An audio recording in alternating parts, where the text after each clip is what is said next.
Ladies and gentlemen, joining us now is a man that said this at halftime of his last game as he was beating a team 33-0 in the first 2 quarters of the game. Time talking. Maybe I just have a different standard. I don't like them freaking moving the ball. They're dropping back at the end of the half. Like, we're on the sidelines, me and John are saying, they'll take a knee here. They'll run the ball. They don't fear you. They don't respect you enough yet. And if that sounds like coach speak, then you have the wrong brain. They're dropping back against our starting defense. They're cutting our own line at the end of the half. All you young guys, just go back there and chill. I want my opportunity. Some of you guys will get an opportunity right now. I told you I don't care what the score is. I told you I care what the tape looks like. Did I trip when the ball was fumbled? No, I don't care what happens in the game. I want to see what the next play is. You have 1 half. Defense, you have 1 half. If they try to drop back and throw it, and that quarterback's not on the ground, I want new guys in there rushing. I want them hit. I want them never to say our name again. Can you believe the fact with 43 seconds left? Another minute 30 of that, ladies and gentlemen. The Coach Matt Rhule. Yeah, Coach. What is up? Hey, I want to let you know, when that video was leaked, okay, snuck out of somebody's phone. Shout out Will Compton, the boys. Great job on TV this morning, boys. When we see that, I think to myself, here's a guy trying to set a precedent right now. Here's a guy trying to let the boys know, like, hey, in the past, maybe we're okay winning by a touchdown or winning by 4 or letting people come back on us. Or you said a couple different times through there to the defense, you have an opportunity at a shutout. You don't get a lot of opportunities at a shutout. I love that mentality. Is this new speak from you to the team, or is this a new angle, or is this kind of how you've always been at all your stops?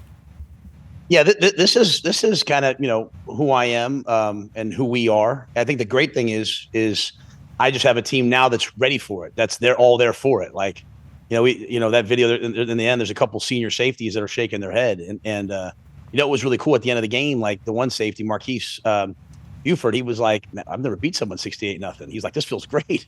Yeah. And, it's not supposed to be easy. So you have to have moments like that where you're just reminding everyone what the standard is. And that was directed at the coaches too. Like, I don't want to see us chilling. Like, we're supposed to beat people. If you're at Nebraska, you're supposed to win like that. And so, but yeah, I have a team that likes that kind of stuff. Like I wasn't yelling at them. I was yelling with them, and they were all about it.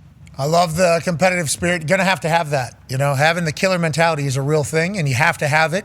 And I think it is something that is practiced. I think it is something that is trained. And it sounds like you were thinking of the second half against Akron there. 33-0 at halftime, 68-0 after 4. So that's a bigger, you do some quick math, that's a bigger second half than first half there. And no relief syndrome for this Nebraska team. Obviously, you have Houston Christian Huskies on Saturday. Now, I assume there's going to be a lot of similar chatter to the boys going into this one. Nobody has really heard of this team. Now, I certainly did because I love college ball, and we talked about this Huskies team down there for the Houston Christian folks. One of our favorites. They're tough. Dogs are barking down there. Yeah. In the name of the... Yeah, in nomine Patri et Filii et Spiritus Sancti. That's what they do pregame. Yeah, that's the entire thing. They're dogs. Because they're husky dogs. They don't pray for winning because God willing they shall. Yeah, that's right. And where else would they rather be than right here underneath this Lord? So I understand that they are a problem. You're going to have to keep your boys locked in for real, because that's the type of game that blows an entire season, especially if you think you're going to do something special. Is that the messaging? And how do you not look ahead to the rest of the schedule that is very, very good? You got a pretty solid lineup coming right around the bend here. Yeah, no doubt. I think the way we've talked about it all along is, the guys want to go to the NFL. So I've said, like, hey, we have 3 preseason games, just like you have in the National Football League. And that's not to diminish them, but it's, hey, we're in the Big Ten. And we have to go coast to coast. We have to play all these good teams. So we have 3 games to establish kind of our identity. Guys, the players on our team, they have 3 games to establish their role. Like, I want to be a starter. I want to be the starting kicker. I want to be the starting. Okay, well, go play well. Like I'm not going to make you the starter if you don't play well against Cincinnati and then against Akron and then against Houston Christian. And so that doesn't mean that the games don't matter or aren't important. It just means, like, we are trying to build our team up into the Big Ten. And so there's a lot of guys this weekend who have a lot riding on this game. Like, your role, how people see you, like, when the Big Ten teams turn on this tape, what are they going to say about you? Like, is there going to be a fish next to your name? Like, oh, that's the guy to go after? Or are they going to circle you and say, hey, watch out for this guy. And Dominic and Sue, great Husker, he said that on Bustin' with the Boys, and I'm going to show that to the guys tomorrow. Like, who are the guys on our team that you have to circle? Like, hey, we got to be ready for this guy. And that's my challenge to our guys. I like that video's out there because our guys answered the call, to your point. We haven't shut someone out here since 2009. And so to finally shut someone out, okay, great. But now the standard's set. Now you have to go out and play that way each and every week. I like the reminder, though, like, hey, you have a chance here to shut somebody. Like, that is a new goal. All of a sudden, we're moving the goalposts. Like, hey, we have a new goal right now that we didn't know we could potentially be staring down. And we all know MAC teams, tough. Oh, yeah. Tough. They're legit. No doubt. If you let them hang around, Yep. love ball. They're going to be scrappy in there. And that Ohio University team, I would not schedule them if I was you guys. Yeah. Hey, I have a couple rules. Not rules, but when I meet with my AD, when I get a new AD, I'm like, just please never mention the word Dakota to me. And then we have Ohio U next year. I'm watching them, almost beat Rutgers. I'm watching them last week. And then my AD, Troy Dan, who's a great friend, he's like, you do know we have them next year. I about fell out of my chair. Like, well, it's scheduled before I got here. Like, who schedules Ohio? Frank Solich. I mean, those teams know how to win. At Ohio, West Virginia was. We scheduled Ohio at Ohio. Who did that? Your question, same thing I asked. I'm like, how are we playing in Athens? And they got Navarro back. He's in his 100th year, it seems like, over there. Yeah, they're a scrappy team. So if you don't put them away, though, your team could have been on the other side of an embarrassment there. I appreciate the way you addressed that with your team. I would say 45 seconds to a minute too long. You agree after watching it back? Yeah, well, I'm always too long. I'm emotional. Like, that's not like, I'm not walking in like, hey, Pat, what should I say here? I was legitimately mad that they drove the ball down and kicked and almost made a field goal. They hit the goalpost. I was like, at some point, that's my point. At some point at Nebraska, we got to be Nebraska. Like, you just got to end the game. Like, the quarterback drops back. You got to go sack him.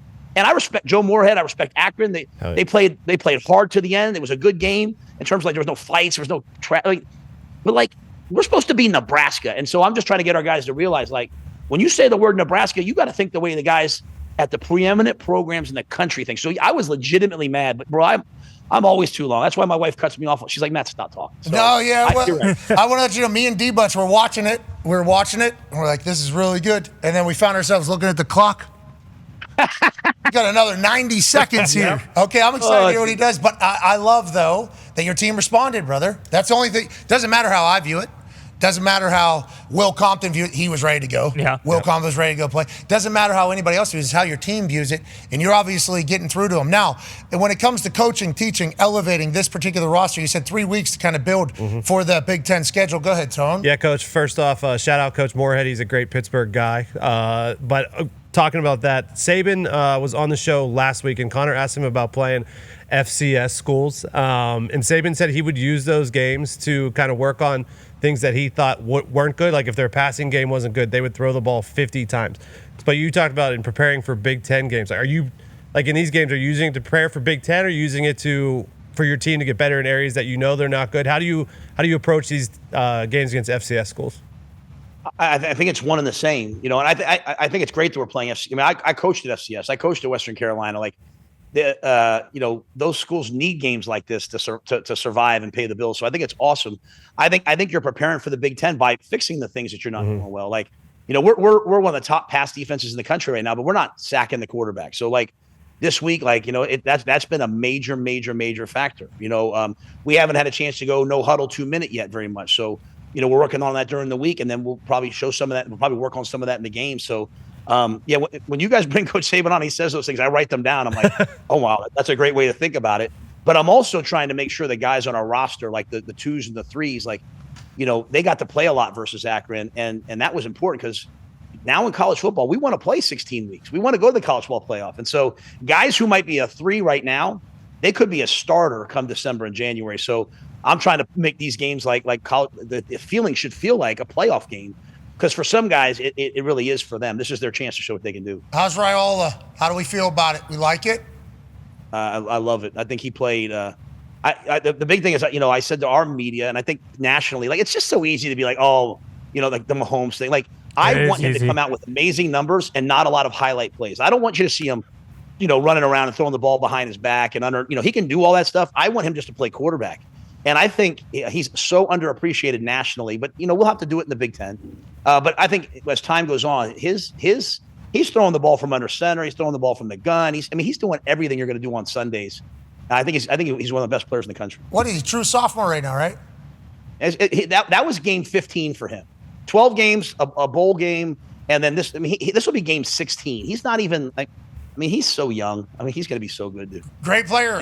Last year had a lot of flash, I think, right? That's what you were talking about, all the flash. This year you're saying he feels like a more mature quarterback. He said under center. He's no flash plays. We're just doing football, basically, you're saying.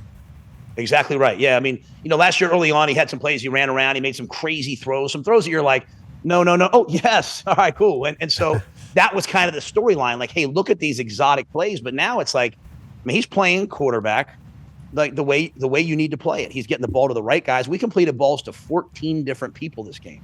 So it's not like, hey, we're just throwing it to one guy. He's doing quarterback play at the highest level through 2 games. And now we'll have a chance on Saturday to try to, going back to the earlier point, do some things maybe we haven't done as well. Push the ball down the field, maybe some no huddle. We'll see how the game plays out. Oh, dump that. Houston Christian's they're going to know the game plan. They're going to know the game plan. They're definitely going to hear this. Last question. A lot of Packers fans out there in Nebraska? There's a lot of Packers fans here. We got a lot of Chiefs fans, and there's a lot of Packers fans here. Yeah, I can imagine right out there in that part of the world, part of the country. How do you feel about Micah Parsons joining the Packers? I think it's such a great move. You give away a good player, Frank Clark. You give away 2 ones, but you get the best defensive player in football, and you're a running team. You get good quarterback play from Jordan Love, but now you've added a dynamic element. And how do you win games in the National Football League? They're all going to come down to the final 5 minutes. Having somebody who can affect the other quarterback is vital. And so you give away 2 ones, but they're going to be in the playoffs. Those are going to be picks in the 20s or whatever. I think it's such a great move, and him coming out there, he's out there in number 1, an old Harrisburg guy, my kind of guy. Like I think he's just a great player, and I think it's a great move by Matt LaFleur and the people there. Oh, I forgot there was a Penn State connection there. Of course. You know it. We appreciate the hell out of you, man. How's House Rules? How's House Rules? I almost called it Rules House again. I just want to let you know. Listen. You went with the Who's House, Rules House, little Run DMC last time, and I loved it. We debated on the last pod, should we just change the name to Rules House? If you say it, I'm good with it. But we came out with another episode today. My boy Danny Woodhead, Beck Alec, All-American volleyball player here. So we're having fun with it. We're getting some people in, and it's fun for me to be on the other side. Hey, I want to go to the volleyball game with you out there. Oh, they're amazing, dude. It's an unbelievable atmosphere. Come on, let's do it. Yeah, absolutely. Love the sport. Boom, love the sport. All right, ladies and gentlemen, head coach of the undefeated Nebraska Cornhusker football team, Matt Rhule. Coach! House rules, Rules House. It rules. It's his house. Just tell him. You want this, you got that. No way, watch him walk right past you. Run fast,